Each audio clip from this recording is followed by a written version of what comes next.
శ్రీనివాసుడు అంటే శ్రీ వెంకటేశ్వర స్వామి. ఆయనే శ్రీ మహావిష్ణువు. ఆయన ఉండేది వైకుంఠంలో. వైకుంఠ మందిరాన్ని వదిలిపెట్టి ఆయన భూలోకానికి దిగివచ్చేశాడు. శ్రీనివాసుడు అనే పేరుతో తిరుమల క్షేత్రంలో ఉండిపోయాడు. శ్రీ మహావిష్ణువు భూలోకానికి దిగిరావటానికి కారణమైన గాథ ఒకటి ఉంది. అవి ద్వాపరయుగం ముగిసిపోయి కలియుగం ప్రారంభమైన రోజులు. కలియుగంలో అధర్మం పెచ్చు పెరిగి సుఖ సంతోషాలు లోపించిపోతాయని భయపడ్డారు మహర్షులు. సుఖ సంతోషాలతో అందరూ సహజీవనం సాగించాలన్న కోరికతో మహర్షులు విశ్వశాంతి కోసం ఒక విశేష యాగం ప్రారంభించారు. ఆ విశేష క్రతువుకు కశ్యప మహర్షి ఆధ్వర్యం వహించాడు. గంగా నదీ తీరంలో సాగుతున్న ఆ క్రతువులో మహర్షులు వేదమంత్రాలతో హావిస్సులను అగ్నిగుండంలో పేల్చుతున్నారు. సువాసనలు వెదజల్లుతున్న హోమధూపం యాగశాల ప్రాంగణమంతా వ్యాపించి ఆకాశం వైపు దూసుకుపోసాగింది. సరిగ్గా సమయానికి లోక సంచారం చేస్తూ అక్కడికి వచ్చాడు నారద మహర్షి. కశ్యపుడు, భృగువు మొదలైన మహర్షులను నారదుడు పలకరించాడు. ఏ సంకల్పంతో యజ్ఞం చేస్తున్నారు అని ప్రశ్నించాడు నారదుడు. ఇది విశ్వశాంతి కోరి చేస్తున్న విశేష క్రతువు అన్నారు మహర్షులు. ఆశయం గొప్పదే, కానీ మీరు యాగంలో అర్పించే హావిస్సులను నైవేద్యంగా స్వీకరించడానికి బ్రహ్మ, విష్ణు, మహేశ్వరులలో ఎవరిని ఆహ్వానించారు అని అడిగాడు నారదుడు. ప్రత్యేకంగా ఎవరిని ఆహ్వానించలేదు. యాగం పూర్తయ్యేసరికి త్రిమూర్తులలో ఎవరో ఒకరు వస్తారు, యజ్ఞఫలం స్వీకరిస్తారు అన్నారు మహర్షులు. మహర్షుల అమాయకత్వం చూసి నవ్వుకున్న నారదుడు, చూసారా, కలియుగ ప్రభావం అప్పుడే మీ మీద పనిచేస్తుంది. భక్తితో ఆహ్వానించకపోతే త్రిమూర్తులలో ఎవ్వరూ రారు. పిలవని పేరంటానికి ఎవరైనా వస్తారా చెప్పండి అన్నాడు. త్రిమూర్తులు ముగ్గురు తమకు కావలసిన వాళ్లే. వాళ్ళల్లో ఎవరిని ఆహ్వానించాలా అనే ఆలోచనలో పడ్డారు మహర్షులు. యాగఫలం అందుకునే అర్హత అందరికీ ఉండదు. ఆవేశం, కోపతాపాలు లేని శుద్ధ సత్వస్వరూపుడు, దేవతలలో మహా ఉత్తముడు అయిన దేవుడే అందుకు తగినవాడు అన్నాడు నారదుడు. బ్రహ్మదేవుడే గొప్పవాడు అన్నారు మహర్షులలో కొందరు. ఇంకొందరు శ్రీ మహావిష్ణువే గొప్ప దేవుడు అన్నారు. శివుడే గొప్ప దైవం అన్నారు మరికొందరు. ఈ అభిప్రాయ భేదాలు మహర్షులలో వాదులాటకు దారితీశాయి. వాదులాట సిగపట్ల దాకా వెళ్ళింది. నారదుడు మహర్షులను వారించాడు. మీలో మీరు కలహించుకోవడం దేనికి? ఎవరో ఒకరు వెళ్ళి త్రిమూర్తులను పరీక్షించి శుద్ధ సాత్విక దైవం ఎవరో తేల్చుకుంటే సరిపోతుంది కదా అన్నాడు. నారదుడి సూచన మహర్షులందరికీ నచ్చింది. త్రిమూర్తులను పరీక్షించడానికి ఎవరు వెళ్ళాలా అనే విషయంలో వాళ్ళ మధ్య మళ్ళీ భేదాభిప్రాయాలు తలెత్తాయి. నారదుడు మళ్ళీ కల్పించుకుని ఇలా అన్నాడు, బ్రహ్మ, విష్ణు, మహేశ్వరులను పరీక్షించే శక్తి, తెలివి మీలో భృగు మహర్షికి మాత్రమే ఉన్నాయి. ఆయనను పంపించండి అని అనగా మహర్షులు సరే అన్నారు. త్రిమూర్తులను జాగ్రత్తగా పరీక్షించి నిగ్గు తేల్చి ఆ ముగ్గురులో గొప్ప దేవుడెవరో నిర్ణయించి యజ్ఞఫలాన్ని స్వీకరించి రమ్మని భృగు మహర్షిని పురమాయించారు. భృగు మహర్షి సమ్మతించి బయలుదేరాడు. భృగు మహర్షి మొట్టమొదటగా బ్రహ్మదేవుని పరీక్షించాలని తలచాడు. మేరు పర్వత శిఖరం మీద ఉన్న సత్యలోకం చేరుకున్నాడు. ఆయన వెళ్లే సమయానికి వికసించిన తామర పువ్వు మీద కూర్చున్న బ్రహ్మదేవుడు తన 4 ముఖాలతో తదేక ధ్యాసతో వేదపఠనం చేస్తున్నాడు. ఆయన పక్కనే శ్వేతపద్మం మీద కూర్చున్న సరస్వతీదేవి వేదపఠనకు అనుగుణంగా వేణ వాయిస్తుంది. భృగు మహర్షి సరస్వతి, బ్రహ్మలను స్తోత్రం చేస్తూ వాళ్ళ కమలాసనాల చుట్టూ ప్రదక్షిణం చేశాడు. భక్తితో ప్రణామాలు అర్పించాడు. అయితే అరమూసిన కళ్ళతో వేద సూక్తులను పారాయణం చేస్తున్న బ్రహ్మ, తన్వయత్వంతో వీణమీటుతున్న సరస్వతి భృగు మహర్షి రాకను గుర్తించనే లేదు. ఆయన వైపు కన్నెత్తి కూడా చూడలేదు. భృగు మహర్షిలో కోపం కట్టలు తెంచుకుంది. భక్తి ఆగ్రహంగా మారిపోయింది. బ్రహ్మదేవుడికి లోకంలో ఆలయములు అర్చన లేకుండా ఉండేలా శపించి వెనుతిరిగి వెళ్ళిపోయాడు. బ్రహ్మ భృగువు శాపం గురించి పట్టించుకోకుండా తన వేద పఠనంలో నిమగ్నుడై ఉండిపోయాడు. సత్యలోకం నుండి భృగు మహర్షి తిన్నగా కైలాసం చేరుకున్నాడు. ఆయన వెళ్లే సమయానికి కైలాస మందిరంలో పార్వతీ పరమేశ్వరులు ప్రణయతాండవం చేస్తూ మైమర్చి ఉన్నారు. భృగు మహర్షి బిగ్గరగా శివుడిని స్తుతించాడు. పరమశివుని చేతిలో డమరుకం సమ్మోహనాకారంగా మ్రోగుతుంది. పార్వతీదేవి కాలి అందలు గల్లుగల్లున నినదిస్తున్నాయి. అర్ధాంగితో ప్రణయతాండవం చేస్తూ పరవశంలో ఉన్న పరమేశ్వరుడి కళ్ళకు భృగు మహర్షి కనిపించలేదు. ఎవరిని చూసే స్థితిలో పరమేశ్వరుడు లేడు. కైలాస మందిరానికి వచ్చిన తనను ఆహ్వానించే బాధ్యతను విస్మరించిన శివుడి ప్రవర్తన భృగు మహర్షిని కంపరమెత్తించింది. పరమేశ్వరుడి మూర్తికి కాకుండా లింగరూపానికి మాత్రమే అర్చనలు కలిగేలా ఘోరంగా శపించి అక్కడి నుండి వెళ్ళిపోయాడు.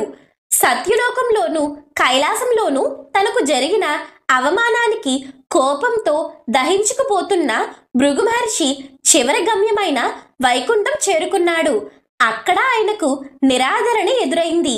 ఆదిశేషుని పాన్పు మీద హాయిగా పవలించిన శ్రీ మహావిష్ణువు అర్ధనిమిలిత నేత్రాలతో యోగ నిద్రలో ఉన్నాడు. లక్ష్మీదేవి కూడా ఆయన పాదాలను ఒత్తుతూ కూర్చుంది. ఆమె కూడా భృగు మహర్షి రాకను గమనించనే లేదు. వేలకాని వేలలో యోగ నిద్రలో ఉన్న శ్రీ మహావిష్ణువును చూడగానే భృగు మహర్షికి అరికాలి మంట నెత్తికెక్కింది. కోపంలో వివసుడైపోయిన భృగు మహర్షి ఉచితానుచితాలను పూర్తిగా మర్చిపోయాడు. దూకుడుగా ముందుకు వెళ్లి కాలు పైకెత్తి శ్రీ మహావిష్ణువు వక్షస్థలం మీద ఒక్క తాపు తన్నాడు. శ్రీ మహాలక్ష్మి నివ్వెరపాటుతో బొమ్మలా ఉండిపోయింది. విష్ణువు ఉలిక్కిపడి యోగ నిద్ర నుండి లేచి కూర్చున్నాడు. ఎదురుగా నిప్పులు కక్కుతూ ఊగిపోతున్న భృగు మహర్షిని చూసి పరిస్థితి గ్రహించాడు. శేషశయ్య నుంచి కిందకి దిగి వినయంగా నమస్కరించాడు. భృగు మహర్షికి స్వాగత వచనాలు పలికి సగర్వంగా ఉన్నతాసనం మీద ఆయనను ఆసీనుడిని చేశాడు. అనంతరం 2 చేతులతో ఆయన పాదాలు ఒత్తుతూ ఇలా అన్నాడు: మహానుభావ, నా హృదయం వజ్రం కన్నా 8 రెట్లు కఠినం. దానిని తాకిన మీ పాదం కందిపోయి ఉంటుంది. ఏది చూద్దాం అంటూ భృగు మహర్షితో వినయంగా మాట్లాడుతూ శ్రీ మహావిష్ణువు ఆయన పాదాలను సున్నితంగా తడుముతూ అరికాల్లో ఉన్న 3వ కంటిని గిల్లివేశాడు. భృగు మహర్షి అహంకారానికి కారణం ఆయన పాదంలోని 3వ కన్ను. శ్రీ మహావిష్ణువు తెలివిగా ఆ కంటిని గిల్లివేయగానే భృగు మహర్షి యొక్క అహంకారం అంతరించింది. అతనికి జ్ఞానోదయమయ్యింది. శ్రీహరిని వక్షం మీద తన్ని తాను ఎంత అపరాధం చేశాడో తెలిసి వచ్చింది. శ్రీ మహావిష్ణువు పాదాల మీద వాలి క్షమించమని వేడుకున్నాడు. నేను సకల ప్రాణులకు తండ్రిని. చిన్నారి కుమారుడు తన్నినంత మాత్రాన తండ్రికి కోపం వస్తుందా అన్నాడు శ్రీ మహావిష్ణువు. దానితో శ్రీ మహావిష్ణువు ఆగ్రహాలు ఆవేశాలు లేని శుద్ధ సాత్విక స్వరూపుడైన దేవుడని గ్రహించాడు భృగు మహర్షి. విశ్వశాంతి కోసం తాము తలపెట్టిన క్రతువుకు విచ్చేసి యజ్ఞఫలం స్వీకరించమని శ్రీ మహావిష్ణువును ప్రార్థించాడు భృగు మహర్షి. శ్రీ మహావిష్ణువు అంగీకరించి భృగు మహర్షిని పంపించివేశాడు. తన నివాస స్థానమైన విష్ణు హృదయాన్ని తన్ని అవమానించిన భృగు మహర్షి చర్య పట్ల శ్రీ మహాలక్ష్మి అవమానంతో కోపంతో దహించుకుపోయింది. అలాంటి సమయంలో భృగు మహర్షికి తన నాదుడు చేసిన మర్యాదలు సపర్యలు ఆమెకు మరింత ఆగ్రహాన్ని తెప్పించాయి. భృగు మహర్షి తమ అతిథి అని ఆయనను ఆదరించి అతిథి సత్కారాలు అందచేయటం తమ విధి అని చెప్పి లక్ష్మిని ఓదార్చే ప్రయత్నం చేశాడు శ్రీ మహావిష్ణువు. ఆ అహంకారి తన్నింది మీ హృదయాన్ని కాదు, నా నివాస స్థానాన్ని. ఇప్పుడు మీ హృదయం మీది కాదు, నాది. ఆ భృగువు అవమానించింది మిమ్మల్ని కాదు, నన్ను. నాకు అవమానం జరిగిన వైకుంఠంలో నేను ఒక్క క్షణం కూడా ఉండను అంటూ ఆగ్రహించింది లక్ష్మి. తన అర్ధాంగిని శాంతింప చేయటానికి శ్రీ మహావిష్ణువు శతవిధాల ప్రయత్నించి, సకల ప్రాణులు మన సంతానమే, నువ్వు తల్లివి, నేను తండ్రిని, భృగువు కూడా నీ బిడ్డడే, తల్లికి కోపం తగదు కదా అన్నాడు శ్రీ మహావిష్ణువు. నేను రత్నగర్భుడైన సముద్రుడి కుమార్తెను, అవమానాలను సహించని ఆత్మాభిమానం నాది, వైకుంఠంలో ఇక ఉండలేను అంటూ లక్ష్మీదేవి అలిగి ఆవేశంతో వెళ్ళిపోయింది. అలిగి వెళ్ళిపోయిన అర్ధాంగి లక్ష్మీదేవి వియోగాన్ని శ్రీ మహావిష్ణువు భరించలేకపోయాడు. లక్ష్మి లేని వైకుంఠం నీరు లేని సరోవరంలా అనిపిస్తుంది ఆయనకు. ఆమె లేని వైకుంఠ మందిరం దీపం లేని గుడిలా మారింది. ఒంటరిగా వైకుంఠ లోకంలో ఉండలేనని నిర్ణయించుకున్న శ్రీ మహావిష్ణువు శ్రీ మహాలక్ష్మి కోసం అన్వేషిస్తూ బయలుదేరాడు. నాగుడి మీద ఆగ్రహంతో మందిరాన్ని వదిలిన శ్రీ మహాలక్ష్మి భూలోకానికి దిగివచ్చింది. నివసించడానికి అనువైన స్థలం కోసం చూస్తూ ఉత్తర భారతదేశంలోని కరవీరపురం అనే నగరానికి సమీపంలో ఉన్న అరణ్యం చేరుకుంది. పూల మొక్కలతో, పొదరిండ్లతో, రకరకాల ఫలవృక్షాలతో అందంగా ఉన్న అరణ్యమది. లక్ష్మీదేవి ఆ ప్రశాంత వాతావరణంలో తపస్సు చేయడం ప్రారంభించింది. శ్రీ మహావిష్ణువు వైకుంఠం నుండి తిన్నగా భూలోకం చేరుకున్నాడు. విశ్రాంతి అనేది లేకుండా లక్ష్మీదేవి కోసం వెతుకుతూ అనేక ప్రదేశాలు తిరిగి చిట్ట చివరకు శ్రీ కాళహస్తి వద్ద ప్రవహించే సువర్ణముఖి నదికి ఉత్తర దిక్కులో ఉన్న వెంకటాచలం అనే పర్వత ప్రాంతం చేరుకున్నాడు. వైకుంఠ లోకాన్ని వీడి భూలోకంలో అడుగుపెట్టగానే ఆయనను ఆకలి దప్పికలు, అలసట పీడించడం ప్రారంభించాయి. భూలోకంలో తిరిగి తిరిగి అలసిపోయిన శ్రీ మహావిష్ణువు వెంకటాచలం మీద విడిది చేయాలనుకున్నాడు. కలియుగంలో వెంకటాద్రిగా ప్రసిద్ధి చెందిన ఆ పర్వతం ఒక్కొక్క యుగంలో ఒక్కొక్క పేరుతో వ్యవహరించబడుతుంది. కృతయుగంలో ఆ పర్వతం పేరు వృషాద్రి, త్రేతాయుగంలో అంజనాద్రి, ద్వాపర యుగంలో శేషాద్రి, సృష్టి ప్రారంభంలో ఆ పర్వతం పేరు క్రీడాద్రి, వైకుంఠ లోకంలో శ్రీమన్నారాయణుడు విహరించే పర్వతమది. కలియుగ ప్రారంభంలో ఆ వైకుంఠ విహార పర్వతం భూలోకానికి తీసుకురాబడింది. అది ఎందుకు జరిగిందంటే, బ్రహ్మదేవుడు భూలోకంలో మానవులను సృష్టించాలనుకున్నాడు. అయితే భూలోకం లేదు, సముద్ర గర్భంలో మునిగిపోయి ఉంది. దితి కశ్యప ప్రజాపతి దంపతుల పుత్రుడైన హిరణ్యాక్షుడనే దైత్యుడు భూగోళాన్ని సాగర్ గర్భంలో తొక్కి పట్టుకున్నాడు. సముద్రంలో నుంచి భూగోళాన్ని పైకి లేపి తీసుకువచ్చే శక్తి లేని బ్రహ్మదేవుడు తన తండ్రి అయిన శ్రీ మహావిష్ణువుని ప్రార్థించాడు. శ్రీ మహావిష్ణువు శ్వేత వరాహ రూపంలో అవతరించాడు. 2 కోరలతో వరాహ రూపంలో ఉన్న తన ఆకారాన్ని పర్వతంలాగా పెంచి సముద్రంలోకి దూకాడు. భూమండలాన్ని ఆధీనంలో ఉంచుకున్న హిరణ్యాక్షుడితో భీకరంగా యుద్ధం చేసి చంపివేశాడు. సమస్త భూమండలాన్ని తన 2 కోరల మీద పెట్టుకుని సాగర్ గర్భంలో నుంచి పైకి తీసుకువచ్చి ఒక చోట నిలిపాడు. భూలోకంలో మానవులను సృష్టించమని బ్రహ్మదేవుడికి చెప్పాడు. శ్వేత వరాహదేవుడు తాను ఉద్ధరించిన భూమి మీదనే నివసించాలనుకున్నాడు. భూలోకంలో దక్షిణ భారతదేశంలో సువర్ణముఖి నదికి ఉత్తరాన ఉన్న ఒక సామాన్య ప్రాంతం తన నివాసానికి తగినదిగా గుర్తించాడు. విష్ణు రూపంలో ఉన్నప్పుడు తన వాహనమైన గరుడుణ్ణి పిలిచి వైకుంఠంలో ఉన్న క్రీడా పర్వతాన్ని భూమి మీదకు చేర్చమన్నాడు. గరుత్మంతుడు వైకుంఠ క్రీడా పర్వతాన్ని తన వీపు మీద పెట్టుకుని భూమి మీదకు చేరవేశాడు. భూమికి దిగిన శ్వేత వరాహుడు ఆ క్రీడా పర్వతం మీద నివసించడం ప్రారంభించాడు. శ్రీ మహాలక్ష్మిని అన్వేషిస్తూ శ్రీ మహావిష్ణువు చేరుకున్నది శ్వేతవరాహమూర్తి రాజ్యమైన క్రీడా పర్వత ప్రాంతాన్ని. ఆ పర్వతం మీద అనేక జాతుల వృక్షాలున్నాయి, పూల మొక్కలున్నాయి, పొదరిండ్లున్నాయి. స్వచ్ఛమైన జలంతో నిండిన పావనమైన పుష్కరిణి కూడా ఉంది. పుష్కరిణి అనబడే ఆ కోనేరు సమీపంలో విడిది చెయ్యాలనుకున్నాడు శ్రీ మహావిష్ణువు. నివసించడానికి తగిన స్థలం కోసం వెదికిన శ్రీ మహావిష్ణువుకు పుష్కరిణి పడమటి గట్టు మీద చింత చెట్టు కింద ఎత్తైన పుట్ట కనిపించింది. పెద్ద జంతువులు కూడా దూరిపోగలిగినంత పెద్ద పెద్ద రంధ్రాలున్నాయి ఆ పుట్టనే మందిరంగా భావించి అందులో నివసించాలనుకున్నాడు శ్రీమన్నారాయణుడు. అనుకున్నదే తడవుగా ఒక విశాలమైన రంధ్రం గుండా పుట్టలో ప్రవేశించి లోపల విశ్రాంతిగా కూర్చుండిపోయాడు. లక్ష్మీదేవి, శ్రీ మహావిష్ణువు ఇద్దరు వెళ్ళిపోయిన కారణంగా వైకుంఠం బోసిపోయింది. నారదుడు ఆ విషయాన్ని తన జనకుడైన బ్రహ్మదేవుడితో చెప్పాడు. శ్రీ మహాలక్ష్మి భూలోకంలో కరవేరపుర సమీపాన అరణ్యంలో తపస్సు చేస్తూ ఉన్నట్లు, శ్రీ మహావిష్ణువు దక్షిణ భారతంలో వెంకటాచలం మీద పుట్టలో నివాసం చేస్తున్నట్లు యోగ దృష్టితో దర్శించాడు బ్రహ్మదేవుడు. పుట్టలో దాగిన తన తండ్రి శ్రీ మహావిష్ణువు ఆకలితో అలమటిస్తున్నాడని అన్నాడు బ్రహ్మదేవుడు నారదుడితో. శ్రీహరికి ఆకలి బాధ అన్నాడు నారదుడు ఆశ్చర్యంతో. భూలోకం ప్రకృతి సంబంధమైనది. పంచభూతాల ప్రభావం అక్కడ పరిపూర్ణంగా ఉంటుంది.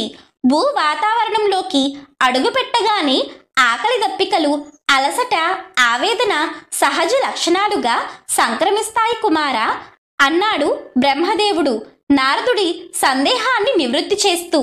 అయితే శ్రీమన్నారాయణుని ఆకలి తీరేది ఎలా అన్నాడు నారదుడు. పరమశివుడు, నేను, నువ్వు, శ్రీ మహాలక్ష్మి కలిసి తరుణోపాయం ఆలోచించాలి. పరమశివుడితో కలిసి నేడే కరవీరపుర అరణ్యానికి వెళ్దాం అన్నాడు బ్రహ్మదేవుడు. అనుకున్నట్లే బ్రహ్మదేవుడు, పరమశివుడు, నారదుడు లక్ష్మీదేవిని కలుసుకున్నారు. ఆమె కోసం అన్వేషిస్తూ వెళ్ళిన శ్రీ మహావిష్ణువు వెంకటాద్రి మీద పుట్టలో చేరి ఆకలితో అలమటిస్తున్న విషయాన్ని ఆమెకు వివరించారు. నాదుడి ఆకలి తీరటానికి ఏం చెయ్యాలో చెప్పండి అంది శ్రీ మహాలక్ష్మి. సృష్టిలో పాలు సంపూర్ణ ఆహారం. పుట్టలో ఉన్న పురుషోత్తముడికి ప్రతి పూట పుష్కలంగా పాలు అందించాలి అన్నాడు బ్రహ్మదేవుడు. పాలు కావాలంటే పాడి, పశువు, దూడ అవసరం కదా. శివుడు సందేహం వెల్లబుచ్చాడు. మా జనకుడు బ్రహ్మదేవుడు పాడి ఆవుగా, మీరు దూడగా మారితే సరి, సమస్య తీరుతుంది అన్నాడు నారదుడు. బ్రహ్మ, పరమశివుడు అందుకు అంగీకరించారు. వెంకటాద్రి సమీపంలో రాజ్యపాలన చేస్తున్న చోళరాజు దివాణంలో పాడి, పశువులు మిక్కుటంగా ఉన్నాయని, ఆవుగా మారిన బ్రహ్మను, దూడగా మారిన పరమేశ్వరుడిని చోళరాజుకు విక్రయిస్తే ఆవు, దూడ అతని ఆలమందలో కలిసి శ్రీహరికి క్షీరం అందించవచ్చని ఉపాయం చెప్పాడు నారదుడు. గోపాలక వేషంలో ఆవును, దూడను చోళరాజుకు విక్రయించడానికి శ్రీ మహాలక్ష్మి సమ్మతించింది. బ్రహ్మ పాడి ఆవుగా మారిపోయాడు. శివుడు దూడగా ప్రత్యక్షమయ్యాడు. శ్రీ మహాలక్ష్మి గోపాలికగా మారిపోయింది. వాళ్లను చోళరాజు నగరం వైపు మళ్లించి నారదుడు వెళ్ళిపోయాడు. లక్ష్మీదేవి ఆవును, దూడను తోలుకుని చోళరాజును కలుసుకుంది. తన ఆవు కామధేనువు లాంటిదని, పూటకు కడవెడు పాలు ఇస్తుందని, పొడవడము, తన్నడము తెలియని సాధువని వర్ణించి చెప్పింది. ఆవును, దూడను చూసి చోళరాజు భటుల ద్వారా ఆవు, దూడలను గోశాలకు తరలించాడు. కామధేనువు లాంటి ఆ ఆవు పాలను నిత్యము తన కుమారుడికి త్రాగించాలని ఆజ్ఞాపించాడు. ఆవు, దూడ కూడా చోళరాజు ఆలమందులో చేరిపోయాయి. అన్ని పశువులతో పాటు గోపాలకుడు ఆ రెండిటిని మేతకు తోలుకు వెళ్ళాడు. ఆలమంద వెంకటాద్రి మీదకు చేరుకుంది. ఆవులన్నీ ఏపుగా పెరిగిన పచ్చికను మేస్తూ ఉండిపోయాయి. ఆవు రూపంలో ఉన్న బ్రహ్మదేవుడు శ్రీ మహావిష్ణువు దాగి ఉన్న పుట్ట కోసం వెదకసాగాడు. పర్వతం మీద అరణ్యమంతా వెదికిన అనంతరం పుష్కరిణి తీరంలోని చాలా పెద్దదైన పుట్టలో శ్రీ మహావిష్ణువు ఉన్నట్లు గ్రహించాడు. వెంటనే బ్రహ్మగోవు తన పొదుగు నిండుగా చేపిన పాలను ధారాపాతంగా రంధ్రం గుండా పుట్టలోకి వర్షించసాగింది. శ్రీ మహావిష్ణువు కమ్మటి గోక్షీరాన్ని కడుపార పానం చేశాడు. ఆయన ఆకలి తీరింది. పొదుగులోని పాలను పూర్తిగా కురిపించిన తరువాత ఆవు ఏమీ ఎరుగనట్లు మందలో కలిసిపోయింది. రోజులు గడుస్తున్నాయి. గోశాలలో ఉన్నంతసేపు పొదుగులో పాలను ఎగబెట్టడం, వెంకటాద్రికి చేరగానే పుట్ట వద్దకు వెళ్ళి పుట్టలోకి పాలను వర్షించటం ఆవుకు నిత్యకృత్యమైపోయింది. బాల యువరాజుకు కొత్తగా కొన్న ఆవు పాలు పట్టడం లేదన్న సంగతి రాణిగారికి తెలియవచ్చింది. పశువుల కాపరి అయిన గొల్లవాడి మీద రాణిగారికి అనుమానం వేసింది. కొత్త ఆవు పాలను గోపాలకుడే దొంగిలించి వేస్తున్నాడన్న నిర్ణయానికి వచ్చి మహారాణి అతడిని మందిరానికి పిలిపించి ప్రశ్నించింది. అమాయకుడైన గోపాలకుడు తనకు ఏ పాపము తెలియదన్నాడు. ఆవు పాలను నువ్వైనా తాగుతూ ఉండాలి, లేదంటే పూర్తిగా దూడైనా తాగేస్తూ ఉండాలి, నిజం చెప్పు అంటూ గద్దించింది రాణి. గోపాలకుడు కుయ్యో మర్రో అన్నాడు. నేను తాగటం లేదు, పాపం దూడ కూడా తాగటం లేదు, ఆవు దాని పాలను అదే తాగేస్తూ ఉంటుంది మహారాణి అన్నాడు. గోపాలకుడి సమాధానం రాణిగారికి కోపం తెప్పించింది. చర్మంతో చేసిన కొరడాతో గోపాలకుడిని కొట్టించింది. గోపాలకుడి శరీరం నిండా వాతలు పడ్డాయి. గోపాలకుడు బాధతో అవమానంతో కుమిలిపోయాడు. ఆవు తన పాలను ఎలా మాయం చేస్తుందో కనిపెట్టాలనుకున్నాడు. తనను వాతలు పడేలా కొట్టించిన ఆవు మీద కోపంతో రగిలిపోతున్న గోపాలకుడు చరాచరా నడవటానికి వీలు లేకుండా ఆవు కాలికి మెడకు తాడుతో బంధం వేసి మందతో బాటు కొండ మీదకి తోలుకెళ్లాడు. ఏపుగా ఉన్న పచ్చికను మేయకుండా ఆవు నెమ్మదిగా కుంటుతూ పుట్టవైపు దారి తీసింది. గోపాలకుడు చప్పుడు చేయకుండా వెంబడించాడు. ఆవు ఎత్తైన పుట్ట మీదకి ఎక్కి పొదుగులోంచి పాలను పుట్టరంధ్రంలోకి వదలసాగింది. పాలను పుట్టపాలు చేస్తున్న ఆవు మీద కోపంతో ఊగిపోయాడు గోపాలకుడు. చేత పట్టుకున్న గండ్రగొడ్డలితో ఆవు తల నరికే ప్రయత్నం చేశాడు. వెంటనే పుట్టలో ఉన్న శ్రీ మహావిష్ణువు వెలికి వచ్చి గొడ్డలి దెబ్బ ఆవుకు తగలకుండా తన తలను అడ్డుపెట్టాడు. గోపాలకుడి గండ్రగొడ్డలి దెబ్బ ఆయన తలకు తగిలింది. పెద్ద గాయమై రక్తం కారసాగింది. హఠాత్తుగా పుట్టలో నుంచి ప్రత్యక్షమైన దివ్య పురుషుడిని తన గొడ్డలి చేసిన గాయం నుంచి కారుతూ కాలు పట్టిన నెత్తురుని చూసి బీతరిల్లిన గోపాలకుడు మరణించి కింద పడిపోయాడు. శ్రీ మహావిష్ణువు పుట్టలోపలికి వెళ్ళిపోయాడు. జరిగిన దానిని గమనించిన ఆవు వెనుతిరిగి మందలోకి వెళ్లకుండా చోళరాజు మందిరానికి వెళ్ళింది. ఆయన ముందు కన్నీళ్లు కారుస్తూ నేల మీద పడి దుఃఖంతో అటు ఇటు దొర్లసాగింది. ఆవు చేష్టలు చూసి చోళరాజు నివ్వెరపోయాడు. మందను వదిలి ఆవు ఒంటరిగా ఎందుకు తిరిగి వచ్చిందో ఆయనకు అర్థం కాలేదు. వెంటనే ఒక చారుణ్ణి పిలిపించాడు. ఆవుని లేపి తోలుకెళ్లి మందలో కలిపి గోపాలకుడిని హెచ్చరించి రమ్మని ఆజ్ఞాపించాడు. ఆయన మాటలు అర్థం చేసుకున్నట్లు ఆవు పొర్లడం మాని లేచి నిలబడింది. ఒకసారి చారుడి వైపు చూసి మందిరంలోంచి అవతలికి అడుగులు వేసింది. ముందు నడుస్తున్న ఆవు చారుడిని వెంకటాద్రి మీద ఉన్న పుట్ట దగ్గరికి చేర్చింది. చారుడు అక్కడ గోపాలకుడి శవాన్ని, కాలువ కట్టిన రక్తాన్ని చూసి నిర్ఘాంతపోయాడు. ఆవును మందవైపు మళ్లించి తాను ఇంటిదారి పట్టాడు. మరణించిన గోపాలకుడి గురించి, రక్త ప్రవాహం గురించి రాజుకు విన్నవించాడు. ఆశ్చర్యపోయిన చోళరాజు గోపాలకుడు ఎందుకు మరణించాడో తెలుసుకోవాలనుకున్నాడు. వెంటనే పల్లకీ మీద వెంకటాద్రి పుష్కరిణి ప్రాంతం చేరుకున్నాడు. గోపాలకుడి శవాన్ని, రక్తాన్ని చూసి చోళరాజు కోపావేశంతో ఒళ్ళు మర్చిపోయాడు. ఈ దారుణానికి కారకులు ఎవరైనా సరే శిక్షించి తీరతాను అని అంటూ అరిచాడు.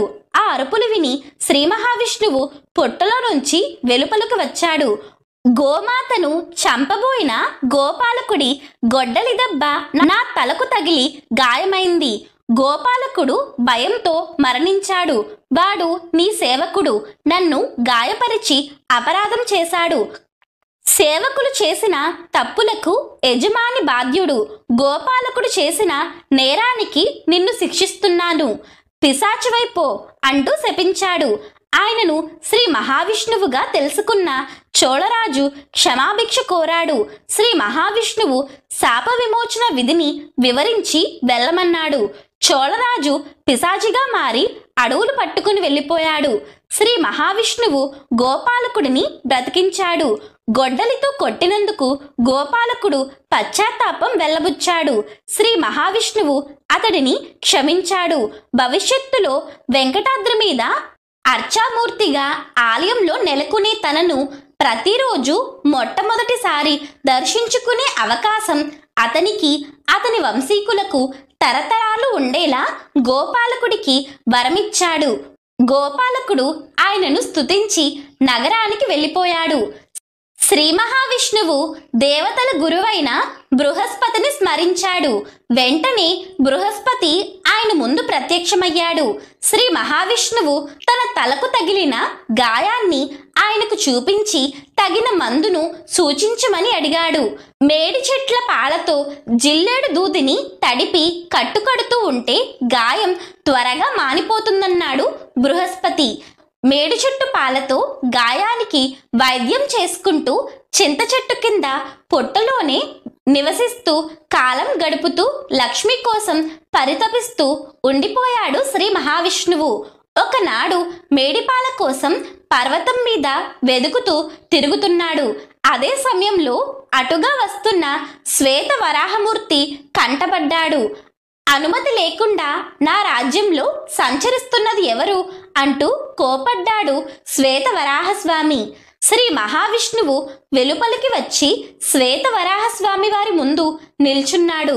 శ్వేత వరాహుడు శ్రీ మహావిష్ణువును చూడగానే ఒకరినొకరు పోల్చుకున్నారు.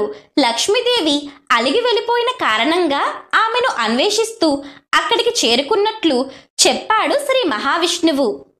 శ్వేత వరాహంగా ఆవిర్భవించి హిరణ్యాక్షుడిని వధించి భూమిని ఉద్ధరించిన నాటి నుండి ఆ పర్వతం మీదనే నివసిస్తున్నట్లు వివరించాడు శ్రీ శ్వేత వరాహుడు. ఆ పర్వతం శేషాద్రి, గరుడాద్రి, వెంకటాద్రి, నారాయణాద్రి, వృషాద్రి, వృషభాద్రి, అంజనాద్రి అనే సప్తగిరుల సముదాయమని, అదంతా తన సామ్రాజ్యమని చెప్పాడు. తాను భూలోకంలో వెంకటాచలం మీద శ్రీనివాసుడు అనే పేరుతో ఉంటున్నట్లు శ్రీ మహావిష్ణువు శ్వేతవరాహుడితో చెప్పాడు. శ్వేత వరాహదేవ, నువ్వు ఎవరో కాదు, నా అంశావతారానివే. కలియుగం పూర్తయ్యేదాకా నేను వెంకటాద్రి మీదనే ఉండాలనుకుంటున్నాను. 100 అడుగుల స్థలం నాకు దానం చెయ్యి అన్నాడు. ప్రతిఫలంగా ధనం లేకుండా స్థలం ఇవ్వను అని తేల్చి చెప్పాడు శ్వేతవరాహుడు. ప్రతిఫలంగా ధనాన్ని మించిన ఐశ్వర్యాన్ని ఇస్తాను. భవిష్యత్తులో ఈ పర్వతం మహాక్షేత్రమవుతుంది. భక్తులు నా దర్శనం కోసం తండోపతండాలుగా ఇక్కడికి వస్తారు.